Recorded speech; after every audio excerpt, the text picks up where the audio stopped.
আজকে একাদশীর দিন রান্না করলাম হচ্ছে সাবু দিয়ে ঝরঝরে করে খিচুড়ি। তো খিচুড়িটা কিভাবে রান্না করলাম পুরো রেসিপিটা দেব। হাই এভরিওয়ান, সবাই কেমন আছেন? রিয়াঙ্কাস লাইফের নতুন একটি ভিডিওতে সবাইকে স্বাগতম। তো আজকে হচ্ছে পবিত্র রূপিণী একাদশী। সকাল সকাল স্নান করে পূজা দিয়ে দিলাম। এখন বসে বসে হচ্ছে পেয়ারা নিয়ে পেয়ারা কাটবো, আর এটা মরিচ দিয়ে মেখে তারপর খাবো। এই পেয়ারাগুলো খাইতে বেশি মিষ্টি হয় না, দেশি পেয়ারাগুলো খাইতে বেশি ভালো লাগে, কিন্তু দেশি পেয়ারা কিন্তু এগুলো সবসময় পাওয়া যায় না। এই জন্য মরিচ লবণ দিয়ে মেখে তারপর খাবো।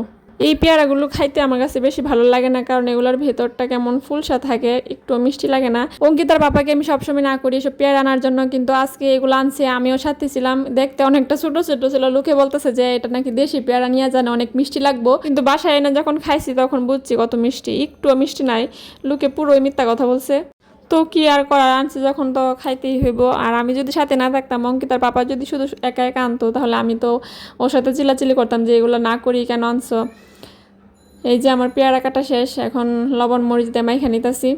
এখন হচ্ছে দুপুরবেলা। তো সকালবেলা আমরা একাদশীর দিন কিছু খাই না, খাইতে খাইতে 12টা 1টা বেজে যায়। আগে প্রসাদ আর শরবত খেয়ে নিছি, এখন হচ্ছে পেয়ারাটা খাবো। তো পেয়ারা খাইয়া চলে আসলাম রান্নায়। এই যে সাগুটা ভিজায় রাখছিলাম, এখন রান্না করবো হচ্ছে সাগুর খিচুড়ি। সাগুর মধ্যে কিন্তু আর কোনো পানি নাই, পুরো পানি শুকায় সাগুটা একদম জর্জরে হয়ে গেছে। আর এখানে আলু কুচি করে নিয়েছি, খিচুড়ির সাথে দেবো। আর আর হচ্ছে বরবটি কুচি, আর এই যে এখানে একটু আদা কুচি করে নিয়েছি, আর কয়েকটা কাঁচামরিচ এই যে আমি বসায় দিছি। তেল দিয়ে, তেলের মধ্যে দিয়ে দিলাম হচ্ছে তেজপাতা, আর হচ্ছে দারচিনি, এলাচ, লবঙ্গ। এখন দিয়ে দিচ্ছি হচ্ছে কয়েকটা জিরা। জিরা একদম অল্প দিয়েছি, বেশি জিরা দেই নাই। এখন দিয়ে দিচ্ছি হচ্ছে আদা কুচিটা। আদা কুচিটা একটু লাল করে নেব। এখন আলুগুলো আগে দিয়ে দিব। বরবটিটা এখন দিব না, আলুটা আগে হালকা একটু সেদ্ধ করে তারপর বরবটিটা দিব। আগে একটু লবণ দিয়ে নিতেছি, তাহলে আলুটা তাড়াতাড়ি সেদ্ধ হয়ে যাবে। তো আলুটা আমি ঢেকে দিয়েছিলাম, এখন ঢাকনা তুলে একটু নেড়ে দিতেছি। আর কয়েকটা কাঁচামরিচ দিয়ে দিলাম ছিঁড়ে। এটা আসলে এভাবে বলে দেওয়ার কিছুই না, এটা আলু ভাজির মতো একদম। আলু ভাজি, আলু আর বরবটি যেভাবে ভাজি করে এরকম। আমি একটু হলুদ গুঁড়ো আর একটু জিরে গুঁড়ো দিয়ে দিলাম। তো আলুটা একটু হালকা সেদ্ধ হওয়ার পর তারপর দিব হচ্ছে বরবটিটা। এই যে আলু সেদ্ধ হয়ে গেছে একটু, এখন দিয়ে দিচ্ছি হচ্ছে বরবটি আর আলু এখন একসাথে একটু ভাজি ভাজি মতো করে নিব। তারপর দিব হচ্ছে সাগুটা।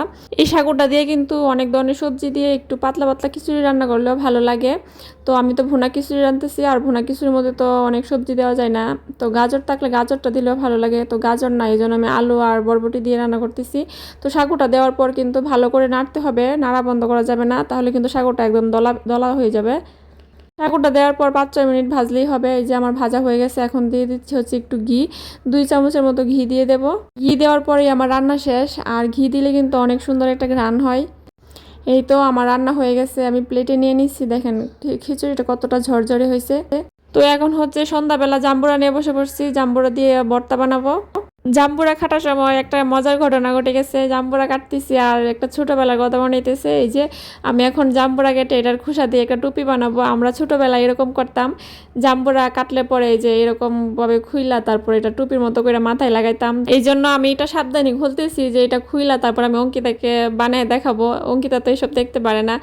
আসলে গ্রামের বাচ্চারা আগে যে মজা করতো, এখন তো শহরের বাচ্চারা এসব মানে দেখেই না, পায় না। সবসময় তো পড়াশোনার বাইরে শুধু মোবাইল, টিভি এসব নিয়েই থাকে।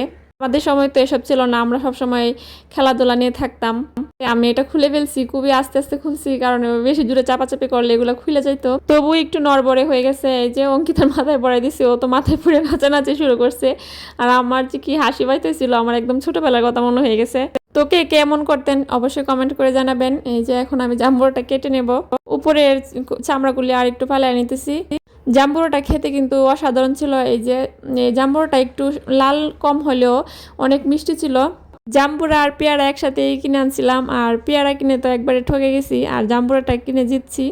জাম্বুরা এত মজা লাগছে যে আমি এগুলা ছুড়াইতে ছুড়াইতে অঙ্কিতা অর্ধেক খাই নিছে। এই যে আমি একদিক দিয়ে ছুড়াইতেছি, আর ও একদিক দিয়ে বসে বসে খাইতেছে। অঙ্কিতা জাম্বুরা খাইতে অনেক পছন্দ করে।